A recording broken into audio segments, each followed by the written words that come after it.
It's time for Coffee on the Coast. Good afternoon and welcome to this episode of Coffee on the Coast. I'm your host this afternoon, Tina Prigge. I'm delighted to be talking with Susie Mank from the Manitowoc Public Library. We are going to be talking to you about the Winter Read-a-Thon, which is in progress, but it is not too late to participate. Susie, welcome to Coffee on the Coast. Oh, thank you for having me. It's always fun to be back.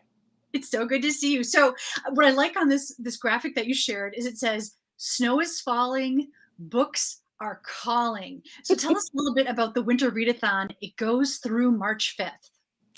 Well, the Winter Readathon is a way for the library just to encourage people to read, especially during the winter months. This is the best time to cuddle up under a blanket, sit by a cozy fire, grab a book, and just read. So, what better way to read than if you get a few extra little prizes in between? So, Prizes. All right, tell us about the prizes. Um, so there are prizes for the adults. We're actually going to be showcasing a new logo. I don't know if my screen Go the other direction. Go the other direction. There I am. Okay. So we have a new library logo coming out. So if you finish the program, you're going to get one of these cool enamel pins with our new library logo on it, which I think is awesome because I love the fact that it gives a nod to our lakeshore and also to the library. And the libraries are really a beacon to people, bringing them in, bringing them to the books, bringing them to lifelong learning. So I love this new logo that we have. So the adults will get this as a prize. And as always with our kids and our teens, we give away free books. And what's better than getting your own free book? So that's going to be the prizes that we're handing out this year. And then in addition to that, we're doing a nice big wrap-up party on March 5th. We're going to do a bingo party. So you always have more chances to earn more free prizes at the bingo party. So it sounds like this is all ages. So even if Correct. it isn't at reading level yet themselves, Correct. It sounds like they can be read too, and that still counts as part of the program. Absolutely. And what we always encourage, especially parents of little ones, is if you're reading to your child, the reading counts for you as well as counting for your child. So you get a double dip there. So it's a plus because I know with parents of little children, sometimes they're like, I'm too busy to read. It's like you're reading to your kids. And that's like one of the most valuable things you can do for children, young children, is to read to them because they learn to love reading when you read to them. That's their biggest way that they learn to love to read. And so we totally want to give you credit for doing that. So if you're reading to a little one, it counts for your little one, but it counts for you too. So might as well get credit for all that fun stuff you're doing with your kids. Yeah, that's awesome. Now, if an adult is lucky enough to convince someone to read to them, does that also count for them? Yes, it does. Which reminds me, audiobooks are also a great way to do reading, and audiobooks count too, because again, somebody else is reading to you.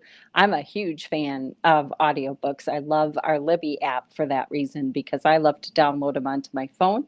And then I can listen as I'm doing laundry or as I'm taking a walk or when I travel. I love to put audiobooks on my phone so that I have them to listen to in my car. I stream them through my car speakers, and I I have family that lives out of state, so it's long drives, and so I love the fact that I can listen to books while I'm driving as well. So I love that's it another too. great thing. I'm a huge fan of the Libby app, and I think it's been really a game changer because you don't have to go anywhere to actually check out the book, right? Like you said, you Correct. can have it on your phone or your smart device and just download it, listen to it at your leisure, and it gets taken back when the due date comes. You don't have to worry about any late fees, anything like that. Exactly. The readers are usually performing it, right? So you get to sort of travel around the world via accent and just have such a cool experience, I think. Oh, absolutely. One of my favorite ones is a youth fiction book called The War That Saved My Life. And the narrator for the book is Jane Entwistle, and she does the Cockney accent. I just absolutely love her reading of that. Another one of my favorites is we have a recording in the library. I don't know if it's on Libby, but I think that one's on Libby. But we have a recording of Kate Winslet reading Roald Dahl's Matilda. Love it. Absolutely love it, because Kate Winslet is an actor. She can voice all the different characters. Sometimes you get a narrator and they just read the same way for all the characters, but sometimes when you get those actors in there, they do such a great job of reading the different characters with different voices. Another one of my favorites is to listen to David Suchet read Agatha Christie's Poirot, because he played Poirot on the BBC version of the Agatha Christie series there, So you can really get into it if you like audiobooks and get your favorite narrators, which I think is a lot of fun too. So I love that part of it. And then the other great thing about Libby is that you download it so you don't have to be connected to the internet to listen, which is huge. Yeah. Yeah. And it's true. I think listening, like you said, makes doing laundry go so much quicker, makes doing the dishes quicker. If you're on a walk or something, it keeps you going. It kind of propels you. Yeah, absolutely. Yes.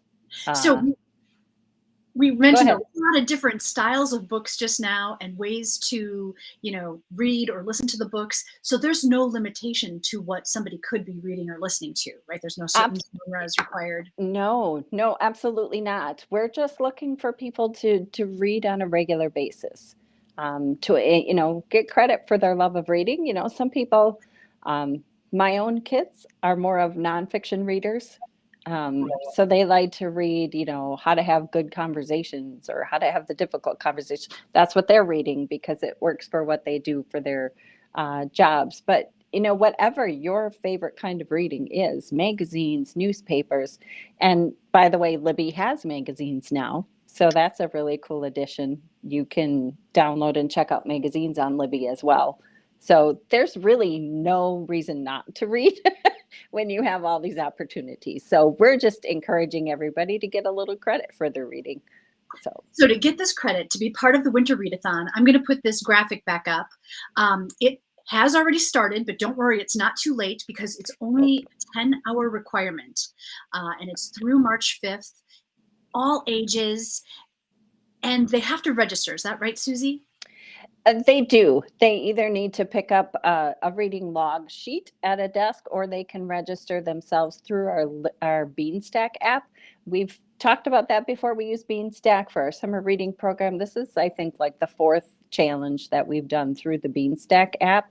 So if you are already in Beanstack, all you have to do is go in and enroll in the Winter Reader Challenge. So it's just a matter of checking a box to say, yeah, I want to participate. Then you can either log your reading through the app, or you can still come and get the paper tracker. Some people really like the visual concept. It's on the fridge as that daily reminder, and I'm coloring in the pictures as I go. It's great for the kids to have that visual reminder. Oh, you didn't do your reading today, so let's get that done so we can, color in the next picture. So we are offering both options. So you mentioned coloring in a picture, and I noticed in fine print on this graphic, it says color one picture for every 30 minutes of reading or being read to. Is that right? Using the paper tracker? If you're using the paper tracker, if you're using the app, then you just are logging your minutes. Okay. I just think it's more fun to color in on the tracker, but it's whatever you're most comfortable with. We've just found for families, they like to have that physical connection to what they're reading and the progress they're making as they read. Yeah, that's awesome. All good things. Well, it's really cool that you are encouraging people to read and to explore. I tried to get my son involved. I have a selection of books, and I'm like, which one should I read next? And he judged them all based on video games that he likes. Like, he's like, well, this cover really reminds me of a video game, blah, blah, blah. So you should read this one first, and then you should finish it. I was like, okay. Whatever works. Yeah. My oldest son just got engaged, and I was having supper with him and his fiance last night, and she likes more of the nonfiction. So we were talking narrative nonfiction, which is a nice category for people who are not into fiction as much. Narrative nonfiction is like when they take a character, a true to life character, and they build a story around his life or her life. I always use The Boys in the Boat as an example. It's a book that was written a couple of years back, and it details the history of the 1936 eight-man rowing team from the state of Washington that went to the Berlin Olympics. But in the meantime, the author takes his life and brings in the whole idea of depression in America, the Great Depression that was happening at that time, and then the whole point of rowing and how that kind of regatta rowing got started and a little bit of the history of rowing. But then they also pull in all the propaganda that was happening in Germany during this time to whitewash America and not let them realize what they were doing to the Jews. So there's a lot of historical context in the book, but it reads like a memoir. So it's what we call a narrative nonfiction, because there's a main character that you're following throughout the book. So you get that storyline, but there's so much historical context included in it. So that's another one of my favorite types of literature is narrative nonfiction. And some people love that kind of stuff. So there's just so much out there that you could read. It's so much fun. I'm so glad that you described that, actually. Narrative nonfiction. I absolutely love that style. I love like learning about history or different points of view through history. And I didn't realize that there was an actual category for it. There's a category for that. Isn't that fun? It's awesome because now means I can find other books like that. There you go. I think a lot of people like reading about that kind of stuff. They just didn't know what to call it. So now you have a new term for it. And you know what to ask for next time you come to the library. I need more of those narrative nonfiction books.